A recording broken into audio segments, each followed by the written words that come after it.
Alléluia. Le Dieu que nous servons est élevé au-dessus des cieux. Et son pouvoir est sans limite. Il est un Dieu puissant qui fait des miracles dans nos vies. Si seulement tu peux croire en sa parole, tu verras sa gloire se manifester.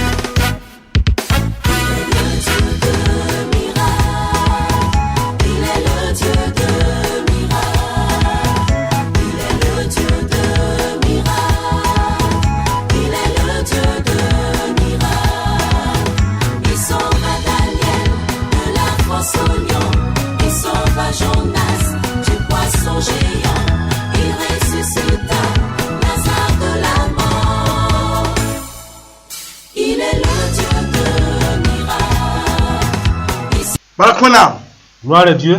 Nous nous entretenir ensemble concernant la prière. Notre thème s'intitule une prière en accord avec la parole de Dieu et exaucée. Mais si elle n'est pas en accord, pas que vous ne parlez pas, en fait elle ne peut pas s'accomplir. Alors nous voulons vous dépeindre la puissance qui émane de la prière. La puissance de la prière, c'est plus qu'une ville entourée des arbres. La puissance de la prière est plus que ces bombes atomiques du monde. Et elle s'accomplit seule en Jésus. Et elle est agissante par la foi et par l'obéissance de la parole de Dieu. Pour cela, lisons dans Matthieu chapitre 21 à partir du verset 18.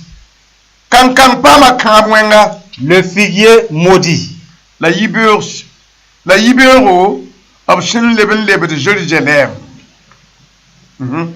Le matin, en retournant à la ville, il eut faim. Voyant un figuier sur le chemin, il s'en approcha, mais il ne trouva que des feuilles. Et il lui dit que jamais fruit ne naisse de toi. Et à l'instant, le figuier sécha. Les disciples qui virent cela furent étonnés et dirent: comment ce figuier est-il devenu sec en un instant? Jésus leur répondit: je vous le dis en vérité, si vous aviez de la foi et que vous ne doutiez point, non seulement vous feriez ce qui a été fait à ce figuier,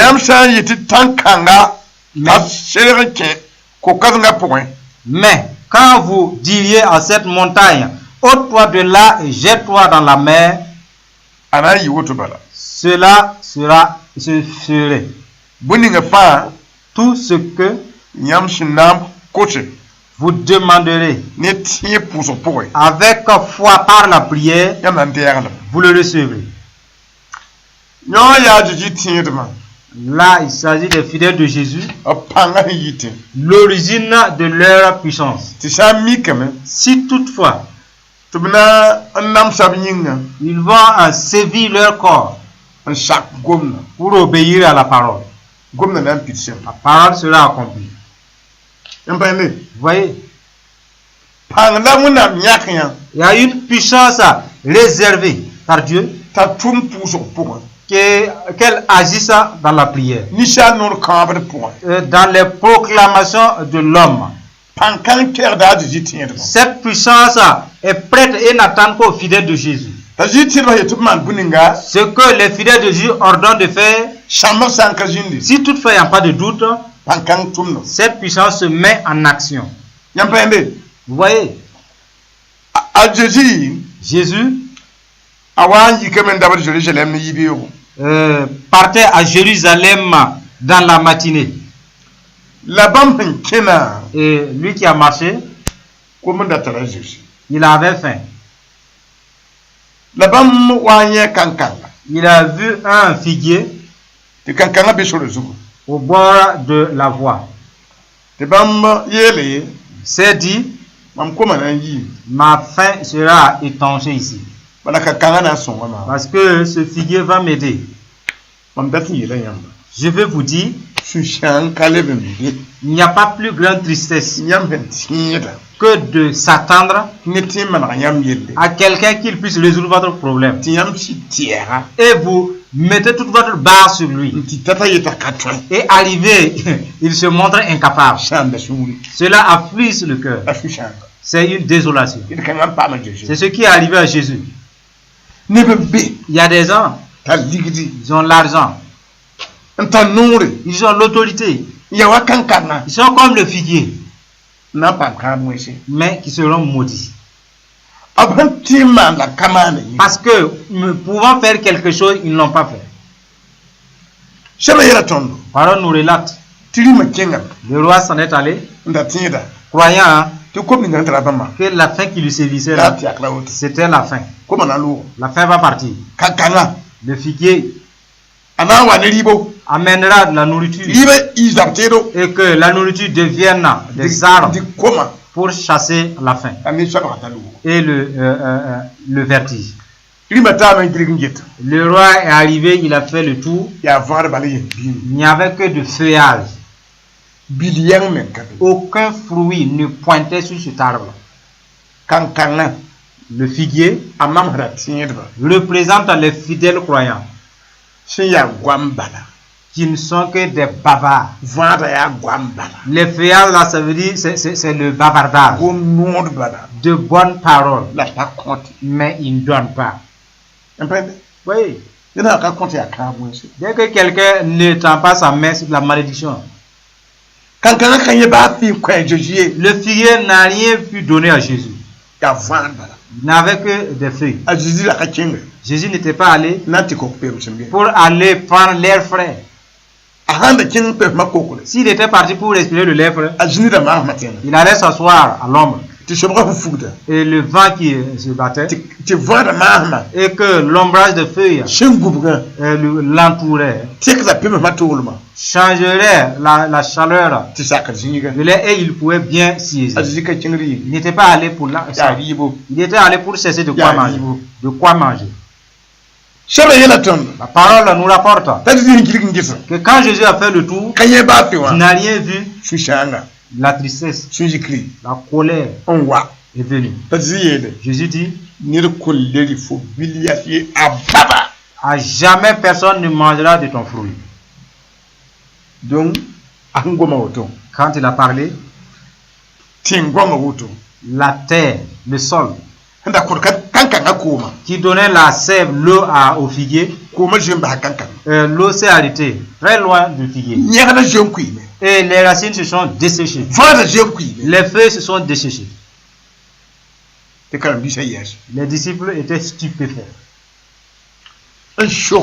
Et ils ont posé la question. Maître, comment se fait-il que tu aies maudit ce figuier? En un instant, il est déjà sec. Et pourtant, si quelqu'un prenait une cognée pour couper, terrasser le figuier, l'arbre ne va pas sécher en un coup. Mais la malédiction dépasse une cognée. La plante, même sur ses racines, l'a desséché. Ce n'est pas par la chaleur du soleil que Jésus a utilisé pour dessécher l'arbre. C'est sa malédiction là. Le feu qui a séché l'arbre. Vous comprenez ce que je dis? Si vous comprenez que la malédiction peut dessécher un arbre et de surcroît sur place,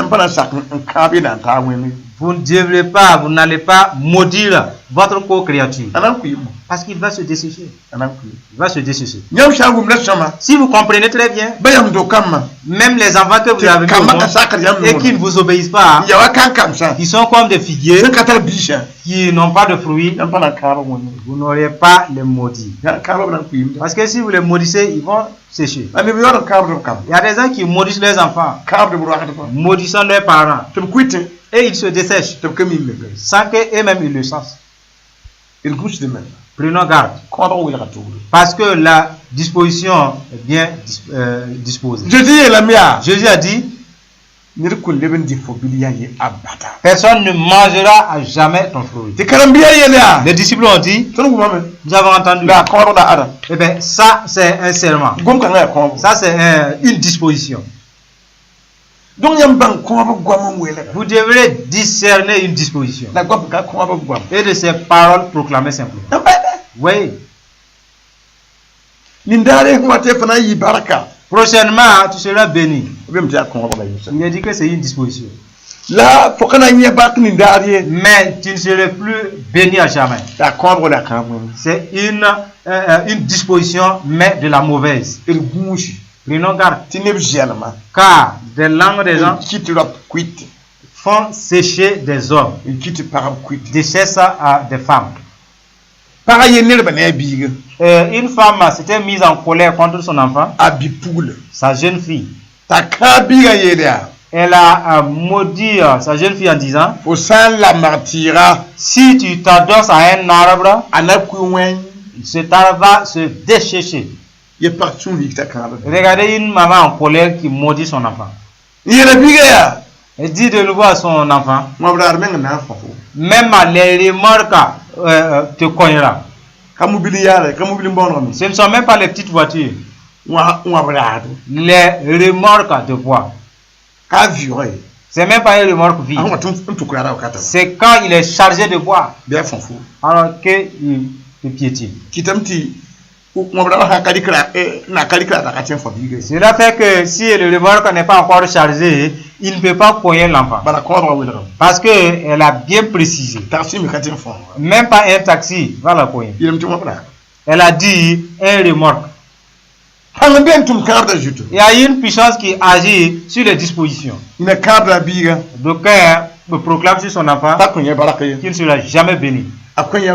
Il n'aura pas de foyer. Il n'aura pas de foyer. Dès qu'il maudit, c'est pas lui qui va la marier ou le marier. À un autre moment, il oublie ce qu'il avait dit. Et maintenant, il souhaite que l'enfant ait un mari. D'autres maudissent. L'enfant arrive à avoir un mari, mais puisque sa disposition était mauvaise, puisqu'il y a eu une mauvaise disposition, par coup de grâce, l'enfant est en mariage. Et il se lève pour aller à ce mariage, au mariage de l'enfant. Oubliez que lui, il avait maudit. Maintenant, il va aller s'asseoir, manger, boire. Et sa propre malédiction ou disposition descend sur lui-même. Descend sur lui-même. Les enfants font cela. Maudissent les enfants. Et dès qu'elle gagne un mari, le mari ou son gendre vient lui donner de l'argent. Prend l'argent pour bouffer. La malédiction ne retombe que sur lui-même. Les enfants font cela. La malédiction sévit.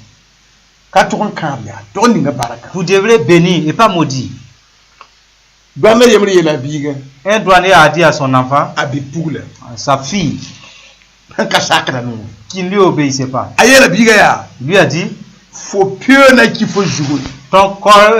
ta corbeille va se défaire sur ta tête. Tu vas porter ta corbeille. Tu chercheras un homme pour te faire un mari. Jusqu'à ce que cette corbeille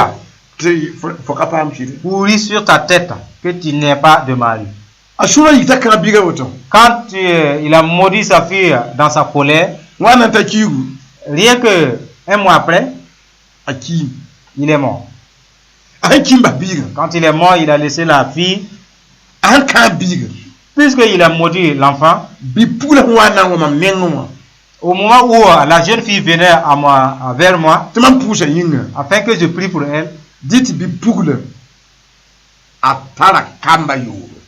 en ce moment, elle avait déjà 6 enfants de pères différents. Et elle n'avait même pas toujours le mari. Hein? Oui. Elle est venue afin que je prie pour elle. Que cette malédiction soit ôtée. Beaucoup de jeunes filles ont été maudites. Et elles tournent de partout. C'est pas que l'homme n'aime pas la fille. Elle a reçu la malédiction, n'est pas trouvé un foyer. Puisque c'est une disposition. Si l'homme veut que cette fille ait un foyer, lui et la jeune fille, eux, ils ne vont jamais avoir de foyer. Parce que le démon de la malédiction va combattre contre le prétendant. Voilà pourquoi vous voyez les foyers qui se défont. Et pour certains, c'est sur eux, même jusqu'à leur descendance, que la malédiction est prononcée. Ça, c'est une phase de la malédiction ou de la disposition. Mais en Jésus, Jésus a dit, vous voyez cette disposition que j'ai prise. Si vous croyez en Dieu, sans douter, je vous le dis, vous n'allez pas faire non seulement ce que j'ai fait à ce figuier. Si Satan se transforme en montagne de problèmes devant toi, ou en mer de problèmes devant toi, ordonne-le de dégager de devant toi et de s'en aller. Et sans douter, tu vas constater que la montagne va se déplacer. Que ce soit un rocher, il va se déplacer. Que ce soit un océan, il va se déplacer. Voilà ce que la disposition peut faire. La puissance de la disposition. Jésus nous en a dépeint. Elle est plus puissante qu'une montagne. Pouvoir faire déplacer une montagne. Voilà la puissance de la disposition. Pouvoir déplacer une montagne.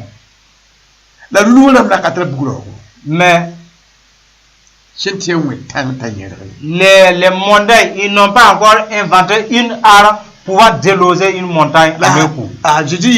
Mais Jésus a dit, mes fidèles, si ils ont la foi sans douter, si commande à la montagne de se déplacer, de se jeter dans la mer, si celui qui l'a commandé ne doute pas, il le verra s'accomplir. Nous voyons par là que les gens ont leur montagne qui ne se déplace pas, pour la raison qu'ils doutent. Celui qui fait déplacer les montagnes, s'il constate qu'il y a des doutes, il ne l'accomplit pas. Si vous avez de la foi sans douter, les hôtels et les idoles seront brisés. Les fétiches seront détruits. Parce que vous allez proclamer sans douter.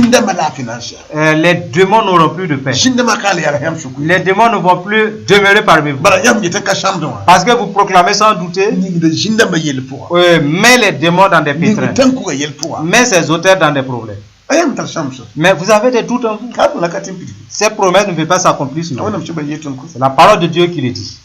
Vous voyez, si vous dites et vous ne doutez pas, si vous croyez dans votre prière, je te le dis, ta maladie qui est comme une montagne figée, ton cancer va disparaître. Tu entends? Ta tension va disparaître.